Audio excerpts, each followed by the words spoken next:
السلام علیکم ورحمۃ اللہ وبرکاتہ۔ اعوذ باللہ من الشیطان الرجیم، بسم اللہ الرحمن الرحیم۔ محترم سامعین، میں امید کرتا ہوں آپ سب خیریت سے ہوں گے۔ یہ ذکر ہر صبح 3 بار کریں۔ حضرت جویریہ رضی اللہ تعالی عنہ سے روایت ہے کہ نبی کریم صلی اللہ علیہ وآلہ وسلم صبح کی نماز پڑھنے کے بعد صبح سویرے ان کے ہاں تشریف لے گئے۔ اس وقت وہ اپنی نماز پڑھنے والی جگہ میں تھیں۔ پھر دن چڑھنے کے بعد آپ صلی اللہ علیہ وآلہ وسلم ان کے پاس تشریف لائے تو وہ اسی طرح بیٹھی ہوئی تھیں۔ آپ صلی اللہ علیہ وآلہ وسلم نے فرمایا، تم اب تک اسی حالت میں بیٹھی ہوئی ہو جس پر میں تمہیں چھوڑ کر گیا تھا؟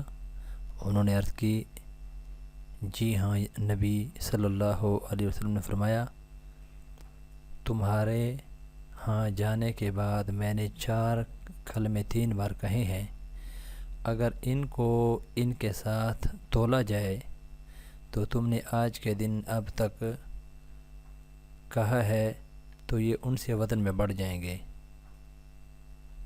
اور وہ کلمات یہ ہیں، سبحان اللہ و بحمدہ عدد خلقہ ورضا نفسہ وزینت عرشہ ومداد کلماتہ۔